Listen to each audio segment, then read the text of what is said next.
Agora, pessoal, vamos para as estruturas de repetições. O que nós temos para repetir ações, né? Então, a ideia é repetição, é o que o nome está dizendo, né? Repetir uma ou mais vezes, ou até infinitas vezes, instruções. Temos o for, o while e o do while.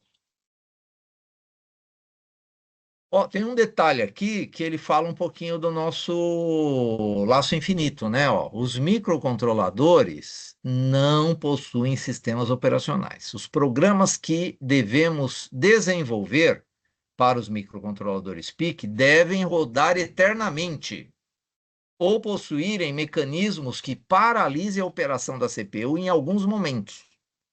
Isso é necessário, pois por não possuir sistema operacional, o programa do PIC não tem para onde sair, devendo ficar em operação de preferência eterna. Esse é um dos motivos pelos quais a função principal, main, dos programas para microcontroladores deve ser do tipo void, pois não tem quem receba esses valores.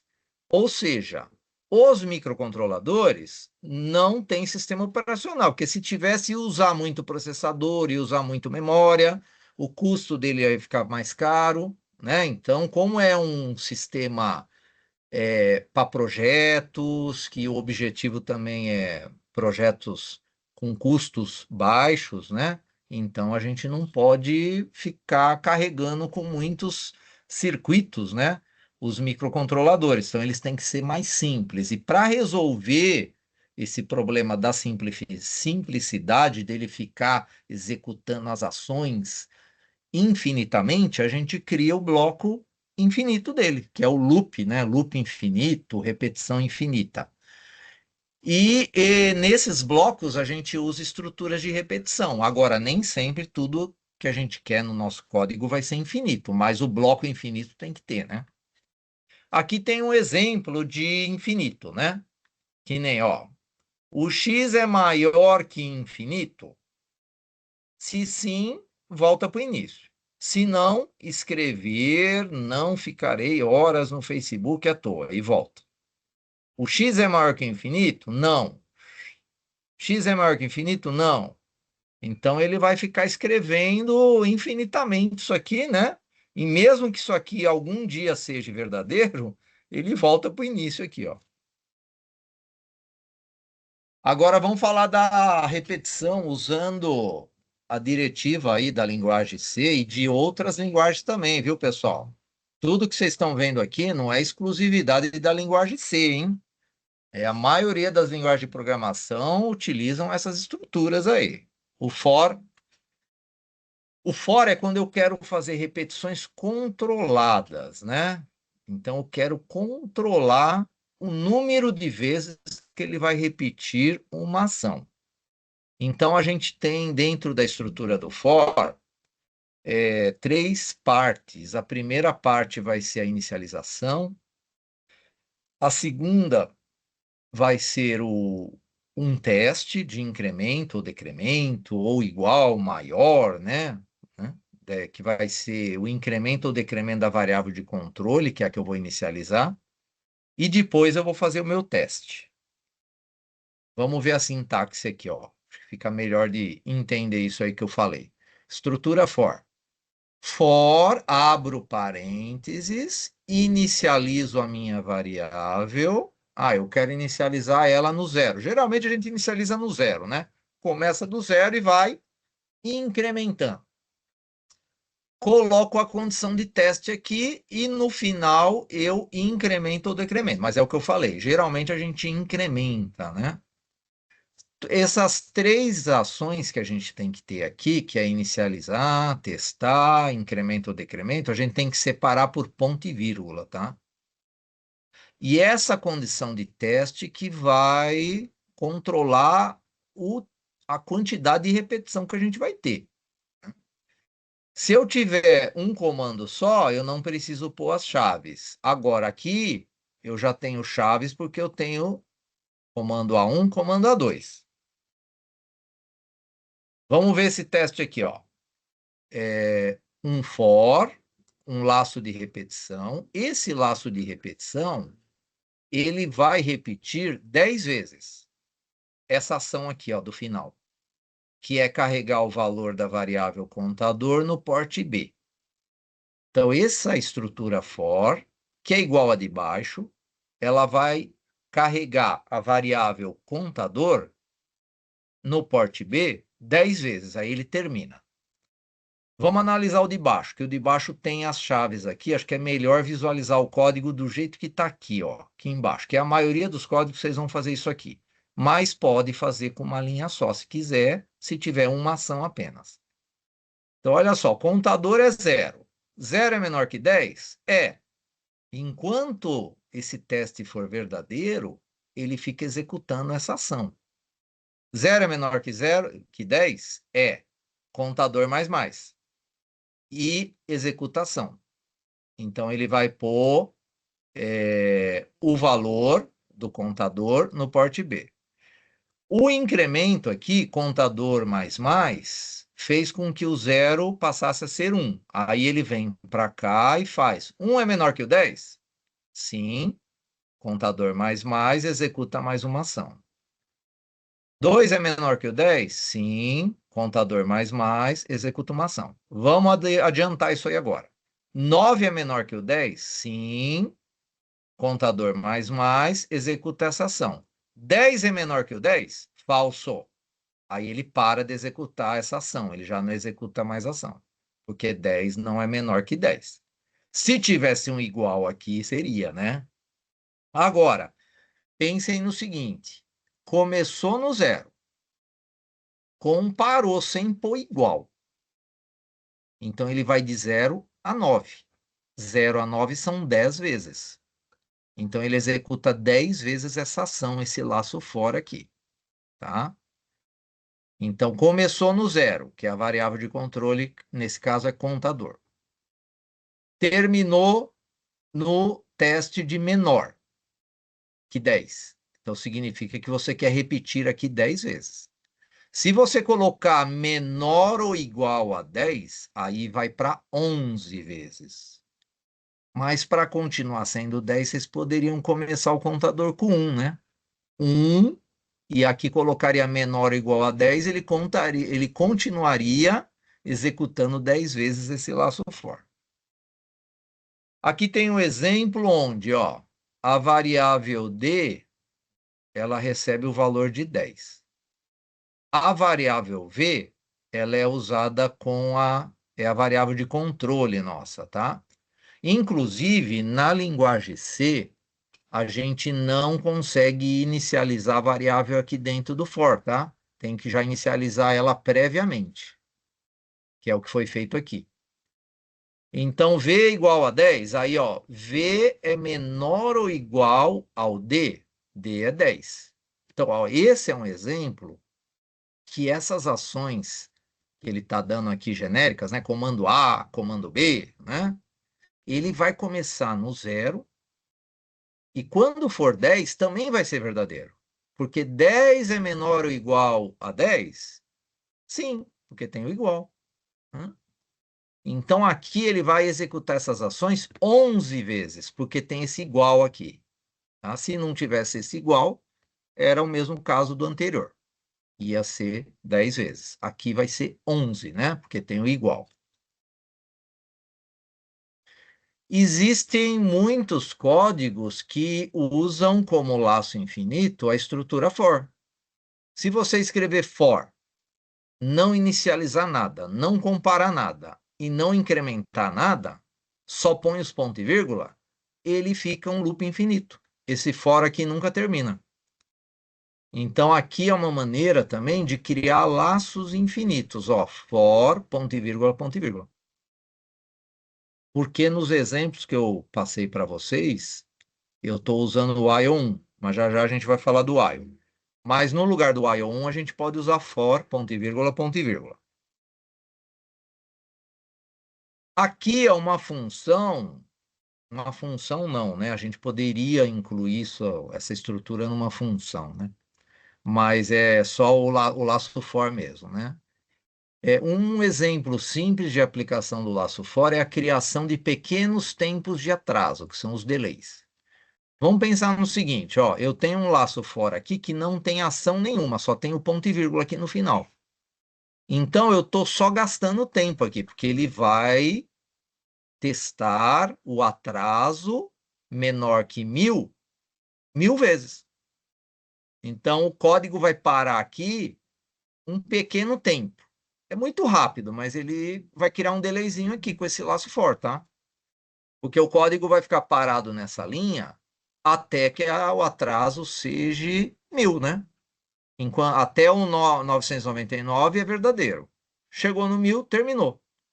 Porque eu estou terminando a ação dele aqui, ó, com ponto e vírgula, e ele não tem nenhuma ação que ele está executando, né? Poderia pôr um port aqui e associar a variável atraso para vocês verem o incremento, mas ia ser tão rápido que vocês não iam ver os LEDs acesos só, na condição de 1000, né? Que ele ia chegar no 1000. Agora, outra estrutura que a gente pode trabalhar com o for é usar o operador booleano, né? Que nem aqui, ó, nesse exemplo. Ele inicializou a variável n com 0. Então, essa é a parte de inicialização do for. E aqui é o teste, ó. Tudo isso aqui é teste. Tudo isso aqui é teste. No final é o incremento, né? Aqui é o incremento da variável de controle, que aqui é o n de navio. O que ele está testando aqui, ó? O n é menor que 100? Beleza, é. E aqui é o end lógico, né? O port B.RB0, o que é isso? Ele está testando o nível lógico desse pino. O nível lógico desse pino, ele está em nível alto, porque está sendo usado um botão, um botãozinho lá com o resistor de pull-up. Então, enquanto você não apertar o dedo do botão, isso aqui é nível 1. E a lógica AND, quando eu tenho uma ação verdadeira de um lado e uma ação verdadeira do outro lado, tudo isso aqui vai ser verdadeiro, por causa desse AND, né? Um E lógico. Se o n menor que 100 for falso, ele termina o for. E também, se o nível lógico do RB0 for 0, ele também vai terminar o for. Ou seja, vamos supor que você está gerando ações no laço for. Várias ações aqui, né? Que não está aqui nessa estrutura, tá? Está gerando várias ações. E ele está repetindo essas ações várias vezes. Aí você fala, não, eu quero criar um botão para parar isso aí, para ele terminar esse laço for. É isso aqui que vocês vão usar.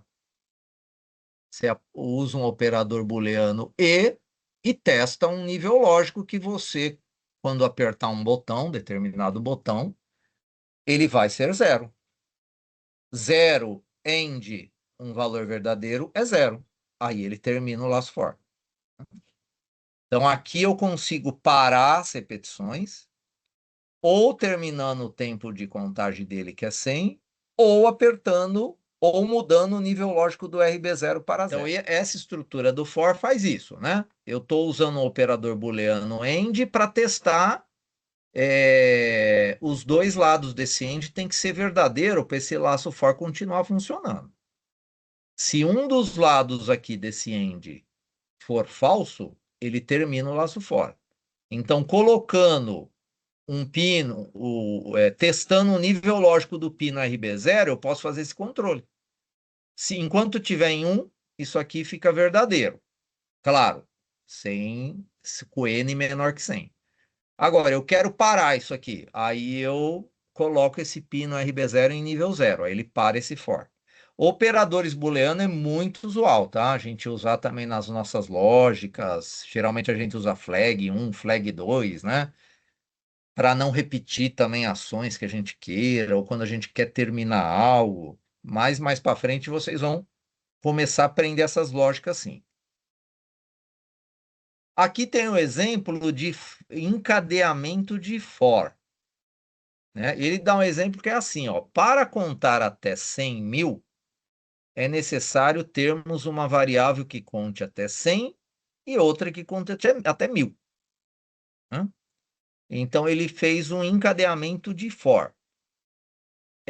Com esse encadeamento de for, em vez de você trabalhar com uma long, por quê? Vamos pensar o seguinte: 100 mil. Um int comporta 100 mil? Não. O int é até 65.535. Então, eu teria que usar um long, uma variável long. A variável long é de 32 bits, é uma variável que eu tenho mais manipulação de instruções para trabalhar com ela, né? Pela própria quantidade de bits que ela tem, né? Ocupa mais espaço de memória. Então, em vez de usar o long para contar até 100 mil, foi usada uma estrutura de for encadeado usando int. Um for vai contar até 100 e o outro 1000. Então, vamos ver como é que fica isso aí. Foi até criada uma função aqui que se chama atraso. Ó. Esse void atraso, isso aqui é uma função, tá? Ó, o void main está aqui. E a função atraso está aqui, ó. Dessa maneira a gente chama a função atraso, ele vem para cá, e aí ele faz o seguinte, ó. Ele primeiro executa o for do contador 1 igual a 0, contador 1 é menor que 100, opa, é verdade, incrementa, aí vai para o segundo for, porque esse segundo for é a ação verdadeira do primeiro for. E esse segundo for, olha só, tem um ponto e vírgula aqui no final. Isso significa que o código vai ficar contando 1000 vezes aqui, ó. Então ele conta 1000 vezes e volta para o teste do primeiro for. Conta mais 1000 vezes e volta para o teste do primeiro for. Então ele está fazendo o quê? 100 vezes 1000. Então ele vai criar um atraso aqui, agora razoável esse atraso, né? Mas mesmo assim vai ser pequeno, viu? Porque lembrem que nós temos aquelas instruções de ciclos de máquina, né? O ciclo de máquina que é o tempo de uma instrução é 0,5 microsegundos, né? Um tempo muito pequenininho, tá? Mas vai gerar já um atraso. Vai dar para ver o LED aqui, ó. Se no porte D tiver LEDs, né? Tem o tio aqui. O que que o tio faz? Ele inverte o nível lógico do porte D e atribui ao porte D, né? O que ele está fazendo de ação aqui. E aí ele volta para a função atraso, vem aqui de novo e executa esses encadeamentos de for novamente, tá? Então, o primeiro for, ele conta, ele testa, ele repete 100 vezes o segundo for, né? É isso aqui que ele está fazendo. O primeiro for repete 100 vezes o segundo for. E o segundo for, ele simplesmente gasta tempo aqui, né? Ele conta até 1000 aqui. Como que é a estrutura do for de fluxograma, né? Início do for, inicializou a variável, aí ele começa a testar, ó. CNT, que é essa variável que ele inicializou com 0, é menor que 5?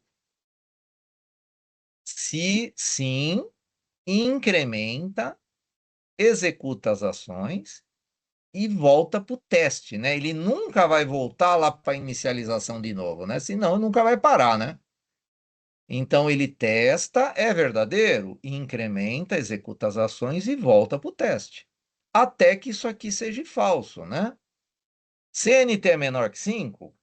Não. Então terminou o for, né? Então isso aqui é exatamente como funciona aquela sintaxe aí do laço for.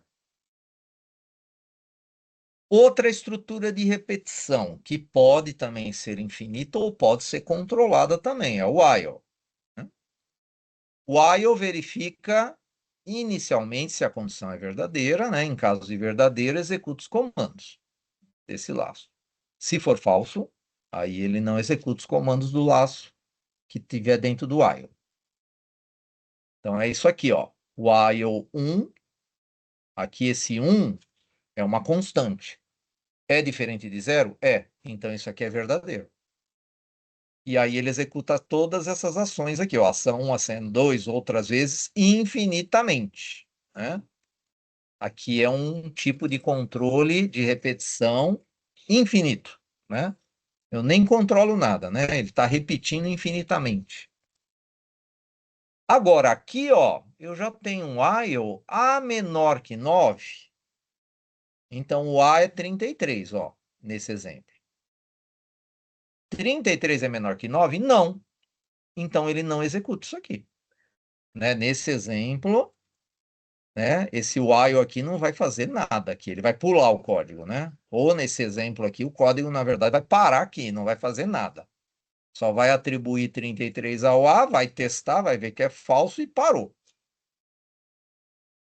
Como que é o fluxograma do while? Ó, início do while e testa já a condição. Se é maior que o 7, seria uma condição aí que ele está testando. Se sim, ele executa as ações e, ó, continua testando. Sim, testou. Sim, testou. Se não, terminou. Se não é, termina. Agora, nós temos uma estrutura que chama do while.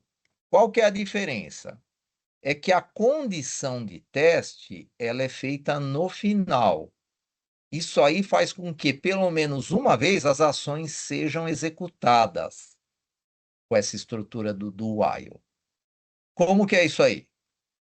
Do, abre chave, executa os comandos, fecha a chave, while, condição. Então, aqui já dá para vocês entenderem o seguinte. Como a condição de teste é no final, e vamos supor que ela seja falsa, pelo menos uma vez ela executou esses comandos aqui, ó. Comando 1 e comando 2 foram executados pelo menos uma vez. Então, olha lá, isso faz com que as instruções contidas no interior do laço do while sejam executadas ao menos uma vez. Então, aqui, ó, do A++, inverte o nível lógico do porte D bit a bit, que é esse til, né, faz isso. A é menor que 100, verdadeiro. Repete o do. Do A++. Então, o A era 0, né? Passou para 1, depois ele testou, agora é 2, né? Inverte. Ah, é 99, chegou no 99. 99 menor que 100? Sim. Repete mais uma vez. O A++ vai fazer com que o A se torne 100. 100 é menor que 100? Não. Terminou. Então, ele vai executar as ações enquanto a condição for verdadeira. Só que a condição de teste é no final. Por isso que começa com o do, que é faça, traduzindo, né? While é enquanto, então faça enquanto eu tenho testes verdadeiros aqui. Como que é o do while? Ó, a diferença para o while é que ele executa as ações, depois testa. Né? O while ele testa primeiro. O do while executa as ações, testa, se for verdade, volta a fazer as ações. Agora, executou as ações, testou, é falso, já termina. Mas pelo menos uma vez ele executou as ações. Então, esse é o fluxograma do while. Às vezes, o fluxograma deixa mais claro lá aquela sintaxe aí dessas diretivas aí da linguagem. E temos agora o break e o continue. Então, vamos lá. O break, inclusive o break está lá no switch case, né? Então, vamos falar do break. Na linguagem C, é utilizado para interromper, quebrar qualquer laço de repetição instantaneamente. Então, no momento da execução do loop, ao encontrar o comando break, o laço é finalizado. Então, como é que funciona isso aqui, ó? Primeiro, o break, ele é válido no do while, no for e no case. O case já vimos. Agora, vamos pensar aqui, ó. Eu tenho um do while de 100 vezes, né? Ele fica fazendo essa repetição 100 vezes, que é inverter o porte D. Mas eu quero terminar esse laço antes dessas 100 vezes aí, de repetição. Olha o que foi feito aqui. Porte b.rb0 igual a 0, ou seja, eu estou testando um if, o nível lógico do pino RB0. Então, se tiver um botão lá com POAP, a hora que eu pressionar esse botão, isso aqui vai ser verdadeiro e ele vai dar o comando break. E o comando break vai terminar o laço do while e o código vai seguir. Aqui o código vai parar, né? Nesse exemplo, o código para. Ele não tem como voltar aqui, ó, porque nós não temos um laço infinito tratando esse do while, né? Então, nesse exemplo, se eu pressionar mudar o pino RB0 para 0, ele executa o break. Aí ele termina um laço de repetição controlada aqui. E o continue? O continue reinicia novamente os testes dos laços de repetição. Toda vez que no laço for encontrado o continue, os comandos seguintes não serão executados no laço, que ele volta para o começo do teste do laço. Então, aquele mesmo exemplo, ó, em vez do botão, quando o RB0 for 0, em vez de ter o break, eu coloquei um continue aqui. O que isso aqui vai fazer? Toda vez que eu apertar o botão, vamos supor que ele repetiu isso aqui, está no 50 vezes. Pressionou o botão, ele volta do 0, o do while. Ele começa do while do 0 novamente. Ele reinicia o nosso laço. Tá? Ele vai reiniciar o laço. Então, o continue vai fazer isso aí. Nesse momento, pessoal, vocês, né? Ó, nesse momento aqui do continue, terminamos, né, o curso de programação em linguagem sem embarcada, tá? Então, vocês já estão formados em programadores de linguagem sem embarcada.